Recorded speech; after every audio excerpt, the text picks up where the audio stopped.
back. Okay. All right. Hi everyone, we're going to get started. I want to obviously stay on schedule because we all have other things to do, including little ones who may or may not be with us. First, I just want to say welcome. My name is Carolyn Kane, and I'm the current chair of BostonSpedPac, which is the parent volunteer organization. We're all volunteers. We're all parents or guardians of children with special needs in the Boston public school system. And this is our first general meeting. Before we get started, I just wanted to let people know we have Spanish interpretation available. Does anybody need a Spanish interpreter? Hay gente aquí que necesita intérprete en español.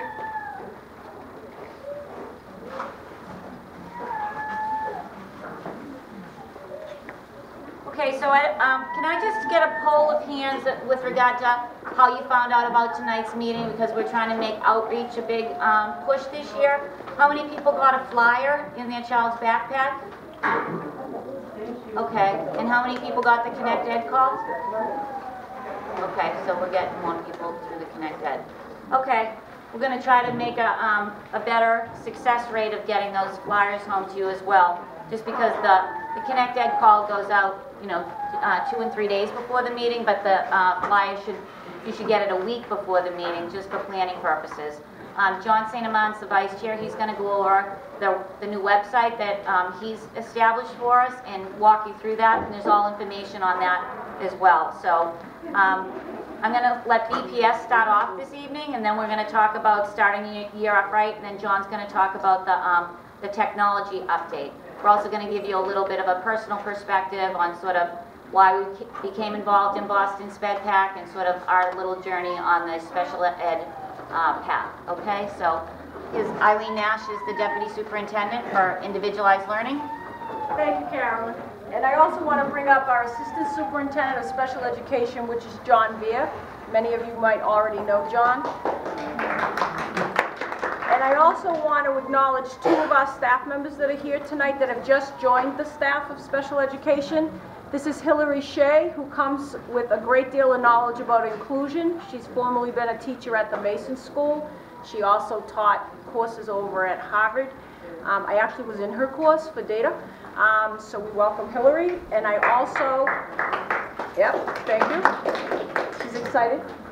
We also have our newest member that joined us for our transition supervisor. I know that the transition plan was worked on by many of you in the room.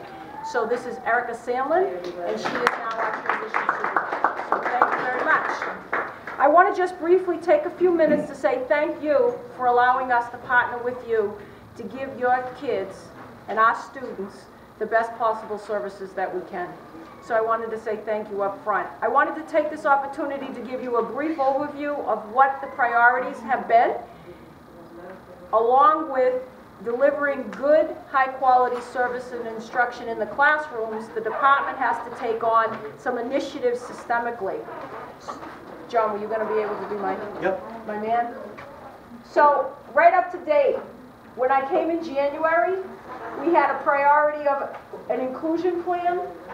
We opened up the Higginson full inclusive practice school. The Haley Middle School has begun to be rolled out in 6th grade. We've worked on implementing and getting the transition plan delivered to school committee and hiring of a transition supervisor. And we're in the process of working with the Henderson Harbor on an innovation plan that's going to be submitted with the understanding that they're going to try to be the first K-12 school full inclusive. The Mary Lyons has already gone that for one specific population, but now we're going to move and have the Henderson Harbor submit a plan to go K-12. The status, the inclusion plan, we submitted it to school committee in June. Our next steps is there'll be a 5-year rollout, and there will be a creation, you'll hear this throughout the year, that school committee has been charged with starting an inclusion task force to plan the implementation of the inclusion plan. The opening of the Higginson and the Haley 6th grade, complete. We still have to have a site for September for the rest of the middle school for the Haley, but that's on the books to be announced in November with the entire capital plan. Transition, we submitted the plan that was worked on numerous hours by all of you plus BPS staff. It went to school committee in June, and we named our Erica Sandlin in September. Ongoing next steps, now we have to implement the plan. It's not just good enough to have it written and submitted to school committee. The Henderson Harbor, their innovation plan will be submitted, I think it's this week, and then will be looked internally at by BPS, school committee, and then voted on. So that's what we are to date. Upcoming, the priorities for this year is that we're going to continue with our inclusion. We also now have the challenge of how does the student assignment plan work with the SPED overlay. So what does that mean? How does parent choice going to interface with the needs that your students might have and where they go to school and where the programs are, and making sure there's equal access across the city for all types of students, all types of services, all types of programs. Full inclusion, partial inclusion, sub-separate. Accessibility, we're going to try to bring the programs to where you all live, instead of having the kids have to ride a bus to meet where the program is. So there's going to be a complete reversal on how we service kids. The transition plan, those are for our students 14 to 22.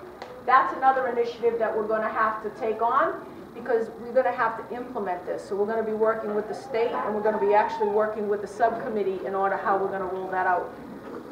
So those are the priorities for the upcoming school year. What I also wanted to say, we've been very busy in special education. Can we have a little ding dong? Is we have opened up 52 new special education classrooms across the city. What does that mean? That means that Boston in of itself has gotten an increase of students coming into our city. That's a good thing for our city. It also means that people have confidence in our schools again. So I just wanted to say where this all is with 52 classrooms, 21 of which are inclusive classrooms, 15 of the early childhood, and then 7 of the 15 are inclusive early childhoods. Our goal is to have, by September 14th, all early childhood entry-level classrooms full inclusive. So that just gives you a snapshot of that. And then, what's important, because this is your first meeting, Boston can be complex. So I wanted to take this time to let you know who to call if you have a question.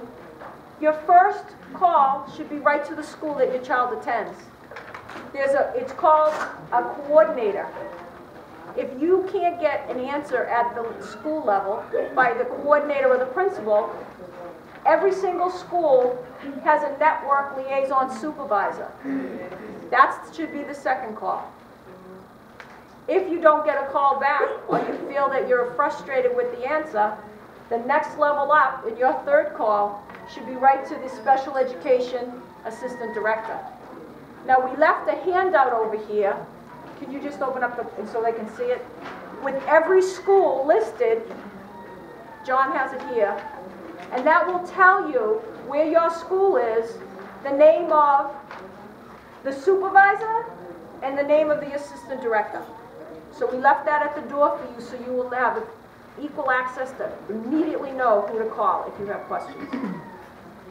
What I'm going to do now is I'm going to turn it back over to the SpedPac, because this is your meeting.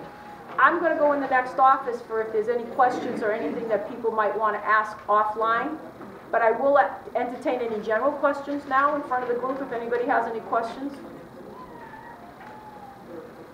Okay, so John and myself and my staff will just be across the hall. And if you think of any questions, please don't hesitate to call. If in fact you go home and you think of a question tonight, if you could start with those phone numbers, and if you're not satisfied, John Beer actually sits here, and he is the assistant superintendent. He would be at the 8599 number as well. Okay? I have a question real quick. Can you give us more detail on the classes that are, well, certain, you said certain schools right now currently have inclusive classrooms? Yes. Is that all in one classroom? And what grades are we specified about? Because you're talking about early childhood education, that's going on 2014. And you said all grades in certain schools in certain areas will have inclusive classrooms with just special needs children in one class, is that? No, well, let me just clarify. Yeah. A classroom that has all special needs students is labeled a separate classroom. The inclusive practice classrooms, it's general ed. Okay. And what it is that it will have a smaller ratio of general ed students with a ratio of special needs students. Oh, okay. Okay, so that's a different type of classroom than all special ed.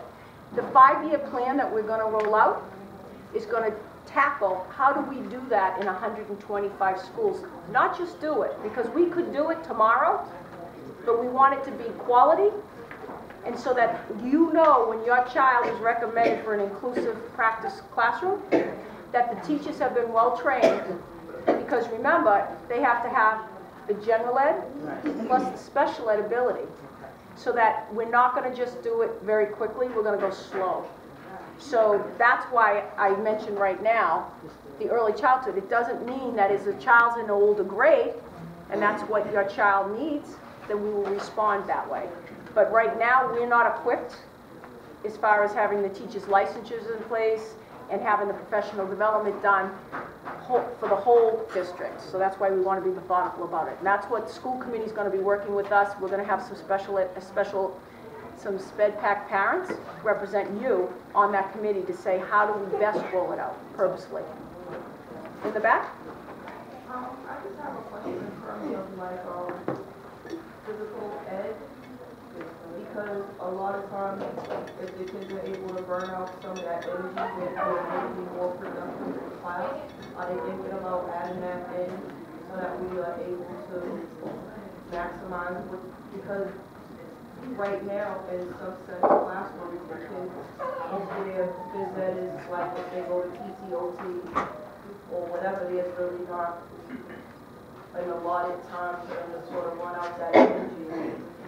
So they're not really able to go to the next step because it's so frustrating. Well, I hear what you're saying, and I will tell you that Massachusetts law says that every child gets phys ed. Every elementary, middle, and high school must offer phys ed to all students. So maybe we can have a one-off, and you can let me know that school, and we can look into it. I will tell you, our small elementary schools especially are tight on space. Every school doesn't have a gym, but every school is required to offer physical education services. So how that might look in a small elementary school with no space could be very different from a larger elementary school that might have a gym or have a large playground. But then the question is what happens in the winter when the kids can't go outside. So that is all done on an individual basis, but I can ask what school it is offline, and I can check on that for you. And every child in a separate classroom should have gym.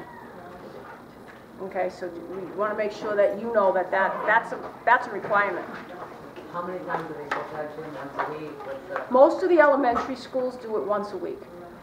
It's a once a week. I have a question. I'd like to know if a child comes from out of state and they already have a disability or a label on that specific kid, how does Boston know to change that and put them in one school? So what happens if you came in, the question is if you came in from a different state or a different city. The federal law takes care of everybody that has a disability in the country. So what they say to us down here at the local school levels is that we must honor any ed plan, including Puerto Rico, okay? When you come in and hand it to us, with no questions asked, whatever written in that ed plan, we must implement. But we get 45 days to say, let us take a look at the child, and we'll do our own assessment. So what should happen is that you would bring an IEP to this office, or you could bring it to the school and we'll get it. People would look at it, see the level of services that your child might need, and then make a determination of where that child's needs would be met. And then in 45, and those services would immediately be implemented. And then in 45 days, the school that your child is at would then come together and do a team meeting. 45 school days. So it doesn't count weekends, it doesn't count holidays. It's just actual school days. All I wanted to say was, to what you're saying, we brought an IEP from the state that she came from. Okay. And we were informed back that she didn't have an IEP, but she wasn't reading it properly. And so therefore, it was a little bit of confusion. So she had to call New York State. Okay. I was That's okay. But anyhow, call New York State, but they were well equipped about it and up on it, and they knew exactly what was what, and told us which page and what paragraph and so on and so forth. Now, we had been here twice. In this office? Yeah. Okay. Yeah, and she did not, she was still trying to, at first, she was trying to say that this isn't an IEP paper and so on and so forth. But to make a long story short, I don't know if all these things that she needs after it was implemented, she realized that it was IEP, that they're all going on as we speak. So what we can do is I can take your name and the school, and then we can follow up to make sure that it happens. Thank you. And I apologize for the confusion. Okay, thank you very much. Hi, this is my first time coming to this meeting. My son had an IEP when he was in K1, and at the end of the school year, they had felt that he was ready to enter the regular K2. I was really not with it, you know, I honestly thought and felt, and I still do feel, they wasn't ready to go to regular K2, but the teacher was like, okay, we'll see how he does the first 6 months, and then if it doesn't work, then we'll put him back in his IEP. It took me until May of this year to get my son back into IEP. Okay, hold on one second. So, if you have a question that's specific to your child, that's fine. And Well, that's no, what- this time. Okay, otherwise, I was gonna say you can fill this out and then you can talk to them separately. okay. So if it's a general question, that's fine, but we don't want everybody to have to listen to everybody's individual story. I also appreciate that a lot of you come here sometimes because there's issues with your child's IEP, your child's placement, hopefully not still with transportation. And so opportunities exist for you to talk to Eileen and John and other people on their staff while they're here. I just want to respect everybody's time and make sure we don't get stuck on individual family issues, okay? We can go next door. Okay. Well, my point was that now he has an IEP, and I'm trying to fight transportation for him door to door. Okay, so what we can do is that, we can go next door, and I'll tell you that just in general what the process is, it brings up a good point. Who determines if a child gets door to door?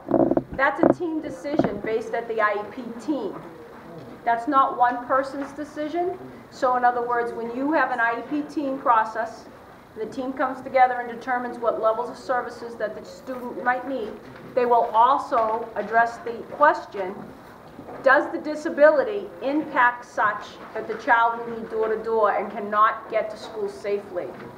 So that would have to go back to the team at the school to make that determination. So if people have individual issues pertaining to their child or their child's school, we have issue forms here that you make out with your name and your contact information. You can write down what the issue is. These are then forwarded to BPS for someone to contact you and follow up on your issue. But also tonight we have Eileen and John here who are available to discuss any individual issues with you this evening. Okay, so if anybody needs one of these forms. Okay. And like I said, we'll go next door. I don't want to not answer questions, but I want to move the meeting back over to the parents. If you don't have all the materials you need for the issue form tonight, the issue form is available online at our website. So if you go to BostonSpedPac.org, go to communicate, there's an issue form, you can fill everything in there and send it. It goes the same way. It's actually more direct. It goes right directly to BPS. One more question? Yes, it is personal, but maybe everybody can benefit. How about when the child is in school and the doctor says he needs to have home services? How do we get that done? So Right now I'm bouncing around. So we should do an offline on that, but in general, if there's a medical doctor's note that comes in to say home services, that would work with the school nurse first, and then it could develop into an IEP process. But that's a very individualized thing. Okay. So we can talk offline for that. Yes. Okay? Okay, so John and Eileen will be here at least for the next 20 minutes. Yep. So Thank you. if there's no one that goes over to see them, then they're going to go on their way, okay? But they are available if anybody has an issue that needs to be addressed this evening. Sorry, I missed my mark.